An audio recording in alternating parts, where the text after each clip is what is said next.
Hello, everyone. Loneliness is not the absence of people, it's the absence of connection. You can be surrounded by a crowd, engaged in endless conversations, and still feel a deep emptiness inside. You can have hundreds of contacts in your phone, but no one to truly call when you need to be heard. Loneliness is not about proximity to people, it's about the depth of your relationships.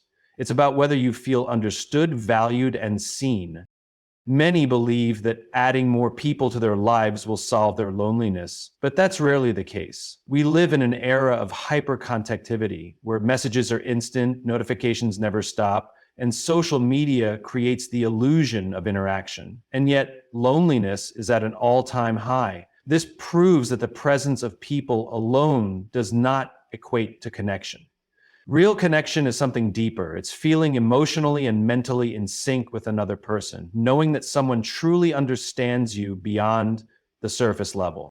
Think about a time when you felt lonely. Was it because you were physically alone, or was it because you felt unseen? Loneliness is not just an external condition, it's an internal state of being. It's the feeling of being lost in a world that moves too fast, a sense of isolation, even in a room filled with noise. You can have a full social calendar and still feel empty because the relationships lack substance. The truth is, loneliness doesn't go away by simply surrounding yourself with more people. It only fades when you cultivate meaningful bonds. Ones where vulnerability is welcomed, where you can express your fears without judgment, and where someone truly listens, not just hears. It's not about having many people around you. It's about having the right people. Those who make you feel safe, valued, and important. The mistake many make is believing that loneliness can be solved externally. They look for validation through relationships, through crowds, through likes and comments. But true connection starts from within. If you don't have a deep relationship with yourself, no amount of external connection will ever fill the void. You must first learn to be at peace with who you are, to understand your own thoughts, and to feel whole, even when no one is around. The strongest connections in life are built on authenticity. If you feel disconnected, ask yourself, am I showing up as my true self in my relationships? Many people wear masks, afraid that if they reveal their struggles, they'll be judged. They present an image of strength, while inside they are breaking. But real connection happens when you remove the mask and let someone see the real you. It happens when you allow yourself to be vulnerable, not just in moments of joy, but in times of pain. Loneliness also comes from the absence of shared meaning. It's not just about talking to people, but about what you talk about. Shallow conversations rarely make us feel connected. It's the deep conversations, the ones about dreams, fears, struggles, and purpose, that make us feel like we belong. It's about finding those who share your values, your vision, and your heart. One of the most painful types of loneliness is being surrounded by people who don't understand you. You could be in a relationship, have a group of friends, or even work in a team, and still feel completely isolated if there's no emotional depth in those connections. This is why many people stay in toxic relationships, not because they are happy, but because they fear being physically alone. But the reality is, being in the wrong company can make you feel lonelier than being alone. To truly deal with loneliness, you have to redefine connection. Connection isn't just about others, it's also about yourself. It's about how you talk to yourself when no one is around, how you embrace your own company, and how you cultivate inner peace. Some of the most fulfilled people are not those with the biggest social circles, but those who have mastered solitude. When you can be alone and still feel whole, you unlock a power that no external relationship can provide. Loneliness is not a curse. It's a signal. It's telling you that something is missing, and that something isn't just more people, it's more depth, more meaning, more authenticity. If you feel lonely, don't just seek company, seek connection. Seek people who see you for who you truly are, who challenge you, who support your growth, and who make you feel valued. And most importantly, become that person for yourself. Because when you truly connect with yourself, loneliness no longer has power over you. The worst loneliness isn't being alone, it's being surrounded by people who don't understand you. There is a unique kind of emptiness that comes from being in a room full of people, yet feeling completely unseen. It is one thing to be physically alone, to have no one around, to sit in silence with your own thoughts. But it is another to be among friends, family, or colleagues and still feel like an outsider, as if you are speaking a language no one else understands. This type of loneliness is far more painful because it makes you question whether connection is even possible. It makes you wonder if you are truly known by anyone or if you are merely a shadow moving through life, present but unnoticed. Many people assume that loneliness is just about physical isolation, but that is not true. It is entirely possible to be alone and feel completely at peace, just as it is possible to be in a relationship, have a large social circle, or be part of a busy workplace and still feel isolated. The key difference is not the presence of people, but the quality of connection. When you are with people who don't understand you, conversations feel shallow, interactions feel forced, and even in moments of laughter, there is an underlying sense of disconnect. This type of loneliness is particularly damaging because it creates the illusion of connection while depriving you of its true essence. You may be participating in social activities, sharing moments, or even relying on others for support, but deep down, you feel like no one really gets you. Your thoughts, your emotions, your experiences, none of them are truly shared. And that makes you feel more alone than if you were by yourself. It is the isolation of the soul, not just the body, that makes this form of loneliness so painful. What makes this experience even harder is the realization that not all relationships are built on true understanding. Many friendships and social interactions exist out of convenience, routine, or obligation rather than genuine connection. You may have people who are always around, who check in, who engage in small talk, but when it comes to the deeper conversations, the ones that matter, there is a wall. You hold back your true thoughts because you know they won't be received in the way you need them to be. You silence your real emotions because you fear they will be misunderstood or dismissed. Over time, this creates a quiet, suffocating loneliness that others don't even realize exists. There is also an emotional exhaustion that comes with pretending to belong. When you are constantly trying to fit into conversations that don't resonate with you, laughing at jokes that don't make sense, or engaging in discussions that feel surface level, it drains you. You may look like you are present, but internally you are distant. You may participate in the moment, but your mind is somewhere else, wishing for something deeper, something real. And when you go home, when the noise fades, you feel the weight of that loneliness even more. This is why so many people, despite having social lives, relationships, and professional networks, still feel lost. They are surrounded by others, yet they are alone in their experiences. They long for conversations that matter, for people who truly see them, for relationships that don't just exist on the surface, but go to the core. And until they find that, no amount of company can truly fill the void. The painful irony is that the more misunderstood you feel, the more isolated you become. You start withdrawing, not because you don't want connection, but because it feels pointless to engage in spaces where you don't belong. You start guarding your thoughts, not because you don't have anything to say, but because you are tired of speaking and not being heard. Over time, loneliness becomes a cycle. You crave connection, but you also fear the disappointment of not finding it. But the answer to this kind of loneliness is not to seek more people. It is to seek the right people. It is to find those who listen, not just hear.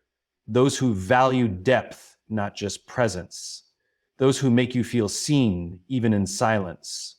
True connection is rare, but it exists. And when you find it, it changes everything. The loneliness that once felt unbearable disappears, not because you are no longer alone, but because you are finally understood. And we often seek company, but what we truly need is purpose.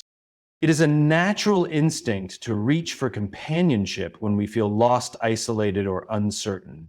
We believe that being around people will fill the emptiness inside, that having company will erase the feelings of loneliness and doubt.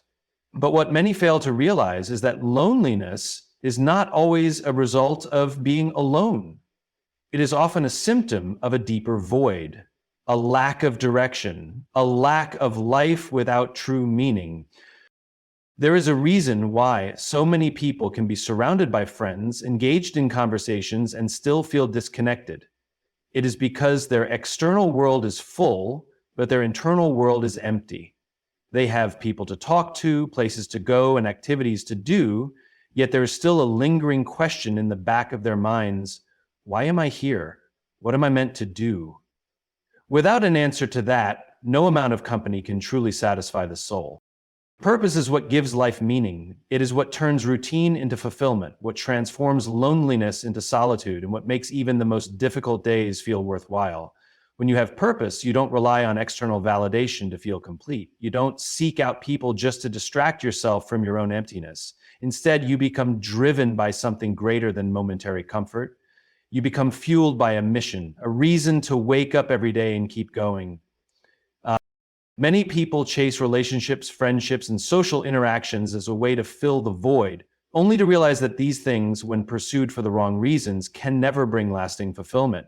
A person can keep you company, but they cannot give you direction. A friend can offer you support, but they cannot give you a reason to live. Companionship is meaningful, but it is not a replacement for purpose. Without purpose, relationships often become sources of distraction rather than fulfillment. We cling to others, hoping they will give our lives meaning, but in reality, true meaning must come from within. When you find your purpose, something shifts. You no longer seek people out of desperation or fear of being alone. Instead, you attract those who align with your vision, those who share your values, and those who support your growth. Your relationships become stronger, not because you need them to survive, but because they enhance a life that is already meaningful on its own. You stop settling for shallow connections because you realize that purpose-driven relationships are far more fulfilling than those built on convenience. Purpose also gives you resilience. When life gets difficult, when challenges arise, it is not the presence of people that sustains you, it is the deep understanding of why you are on this journey in the first place. Friends may come and go, relationships may change, but purpose remains. It becomes your anchor, your guiding light in moments of uncertainty. It is what keeps you moving forward even when no one is watching, even when you are walking the path alone. Some of the greatest minds, leaders, and visionaries in history were not surrounded by crowds all the time.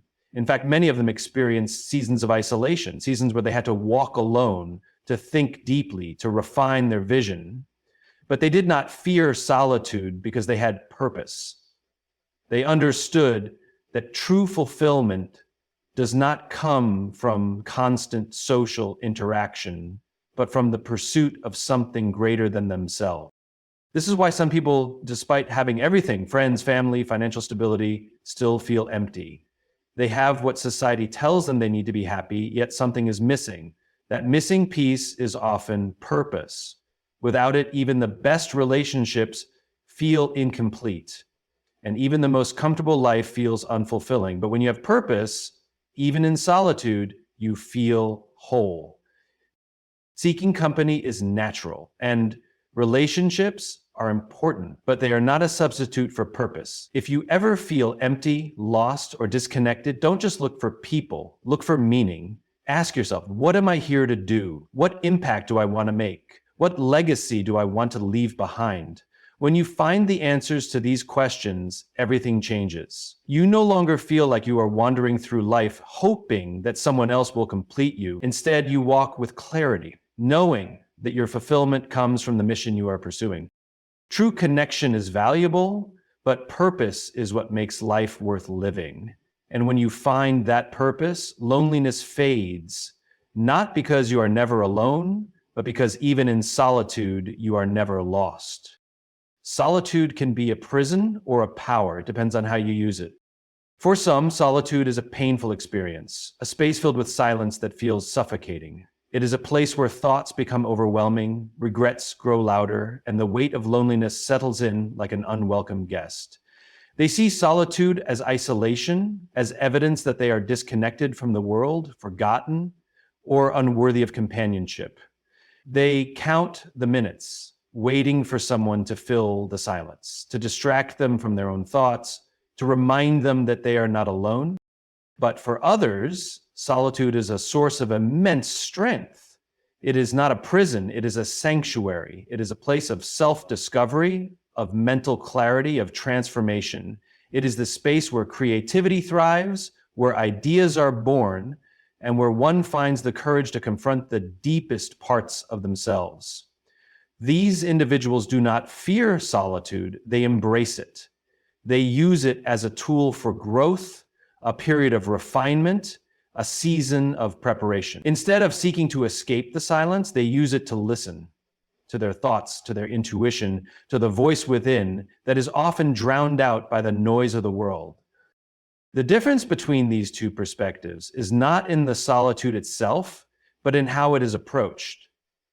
If solitude is seen as something that happens to you, as an imposed state of loneliness, then it feels like a punishment. But if solitude is something you choose, something you engage with intentionally, then it becomes empowering. It becomes a time to focus on yourself, to build something meaningful, to gain control over your mind and emotions rather than being controlled by them. History has shown that some of the greatest breakthroughs, the most profound insights, and the deepest transformations happen in solitude. Writers, artists, thinkers, and leaders have all turned to solitude not to escape the world, but to understand it better. They have used time alone to reflect, to strategize, to sharpen their vision. They have discovered that solitude is not about being away from people, it is about being present with oneself. But solitude is not always easy. It requires facing the thoughts that often get ignored in the busyness of daily life. It demands self-awareness, discipline, and an understanding that discomfort is often the birthplace of growth. Many people avoid solitude because it forces them to confront their fears, their insecurities, their unresolved emotions. They fear being alone with their thoughts because they have never learned how to control them. But running from solitude only gives it more power over you. The moment you stop fearing it, the moment you step into it with purpose, is the moment it stops being a prison and starts becoming a tool for transformation.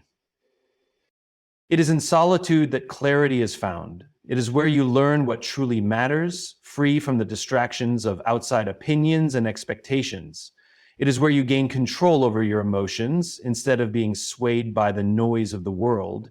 It is where you stop looking for validation from others and start building confidence from within. Solitude gives you the chance to define yourself on your own terms, rather than being shaped by the influence of those around you. There is power in learning to be alone without feeling lonely. When you master solitude, you no longer fear being left out, ignored, or misunderstood. You realize that you do not need to be surrounded by people to feel fulfilled. You do not need constant interaction to feel valued. You find strength in your own presence, in your ability to stand firm in who you are, in your capacity to enjoy your own company. But solitude should not be mistaken for isolation. Isolation is avoidance, a withdrawal from the world out of fear or bitterness. Solitude, on the other hand, is intentional. It is chosen, it is embraced, and it is used for growth. The danger lies in allowing solitude to become an escape from life rather than a tool for understanding it better. It should not be a retreat from responsibility, but a time of preparation, a way to recharge before stepping back into the world with greater clarity and purpose. Solitude, when used correctly, builds resilience. It teaches you that strength does not come from the approval of others, but from the certainty of your own convictions.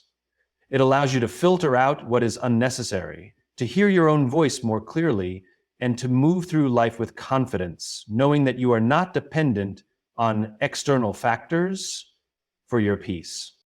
The choice is always there. Solitude can either trap you in loneliness or unlock a level of personal power that few ever reach. It is not the solitude itself that defines its impact. It is the mindset you bring into it.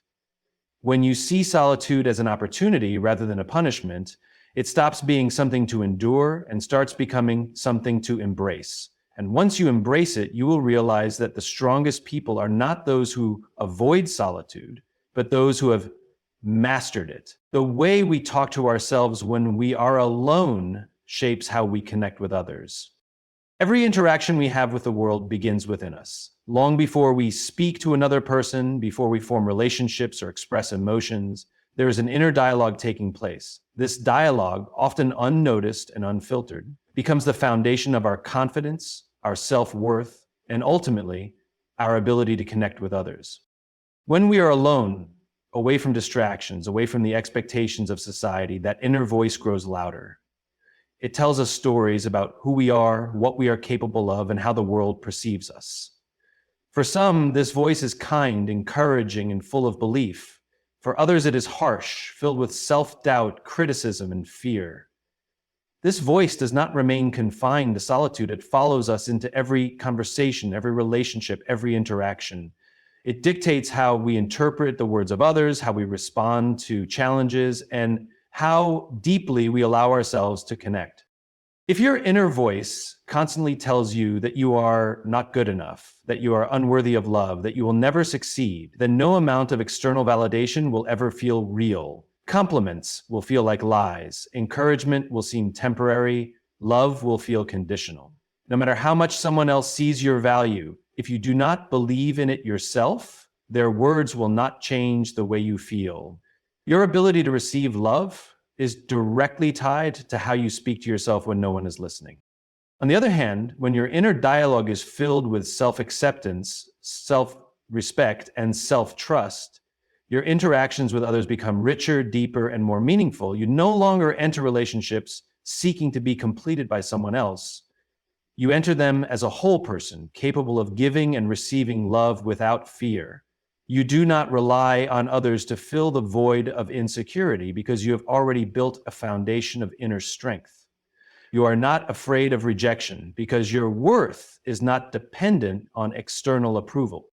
People often wonder why they struggle with relationships, why they feel misunderstood, why they keep experiencing the same emotional wounds over and over again. The answer often lies in how they treat themselves in moments of solitude. If you constantly criticize yourself, belittle your own thoughts, and doubt your own worth, you will unconsciously attract relationships that reflect that same energy. You will tolerate mistreatment, settle for less than you deserve, and find yourself surrounded by people who reinforce your deepest insecurities. Conversely, when you practice kindness toward yourself, when you speak to yourself with encouragement rather than judgment, you begin to attract people who treat you with the same respect. You naturally gravitate toward relationships that uplift rather than drain you. You develop the confidence to set boundaries, to walk away from toxic situations, and to build connections that are rooted in mutual respect and understanding. The way we talk to ourselves also influences how we interpret the words and actions of others. If we are constantly critical of ourselves, we assume others are critical of us too. A simple comment can feel like an attack. A neutral tone can feel like rejection. A delay in response can feel like abandonment. But when we cultivate self-trust and inner peace, we stop reading negativity into every situation. We begin to assume the best rather than the worst. We respond with patience rather than insecurity. Every meaningful relationship begins with the one we have with ourselves. If we struggle to be kind to ourselves, it becomes difficult to fully accept kindness from others. If we do not trust ourselves, we find it hard to trust others. If we constantly judge ourselves, we become more judgmental toward those around us. Our inner dialogue spills into our external world, shaping not only how we see ourselves, but how we see everyone else. Changing the way we talk to ourselves is not easy. Many of our inner beliefs were formed long ago through childhood experiences, past relationships, and cultural expectations. But just as we have learned to speak to ourselves with doubt, we can learn to speak to ourselves with strength. It starts with awareness, with catching the negative thoughts before they take root, with challenging the beliefs that do not serve us. It requires replacing criticism with encouragement, replacing fear with self-trust, replacing doubt with faith in our own abilities. The moment we shift our internal dialogue, everything changes. Our relationships improve, our confidence grows, our ability to connect with others deepens. We no longer seek validation, we embody it. We no longer fear solitude, we embrace it. We no longer see love as something to be earned, we recognize it as something we already deserve. The words we speak to ourselves become the foundation of the relationships we build. If we want to experience deeper connections, greater love, and true belonging, we must first start by rewriting the way we speak to ourselves when no one else is around. Because in the end, the most important voice we will ever hear is our own. Loneliness is not a curse, it's a signal, a call to build something greater within yourself. We often view loneliness as a punishment, a condition that isolates us from the rest of the world. When we feel lonely, we assume something is wrong, that we are somehow failing in life. But what if loneliness is not a punishment at all? What if it is a message, a sign that something within us is calling for attention? What if it is not meant to break us, but to build us into something stronger, wiser, and more complete? Loneliness is not simply the absence of people, it is the absence of connection, both with others and with ourselves. It is easy to assume that the cure for loneliness is company, that all we need is to surround ourselves with more people, to be invited, to be included, to be noticed. But loneliness does not always disappear in a crowded room. In fact, some of the loneliest people in the world are those who are constantly surrounded by others, yet feel completely unseen. The real cure for loneliness is not external, it is internal. It is about strengthening the connection we have with ourselves first, so that when we do connect with others, it is meaningful, not desperate. When we experience loneliness, we have two choices. We can view it as a problem, a curse, something to be avoided at all costs, or we can see it for what it truly is, a signal. It is the mind's way of telling us that something within us needs to be nurtured. It is a call to build something greater, greater self-awareness, greater self-worth, greater purpose. Loneliness creates space, and what we do with that space determines whether it will feel like a prison or a foundation for growth. When we are alone, we are given a rare opportunity to truly listen to ourselves. The noise of the world fades, and we are left with the raw truth of our own thoughts. Many people fear this silence because it forces them to confront things they have been avoiding, but this confrontation is necessary. Loneliness reveals what we truly crave, what is missing, what we need to develop within ourselves. It shows us our insecurities, our desires, and our deepest truths. Ignoring it only prolongs the discomfort. Facing it, however, allows us to grow beyond it. Some of the greatest transformations happen in solitude. The most profound ideas, the strongest self-discoveries, and the deepest spiritual awakenings often come when we are alone. History is filled with stories of individuals who used their moments of isolation to build something extraordinary within themselves.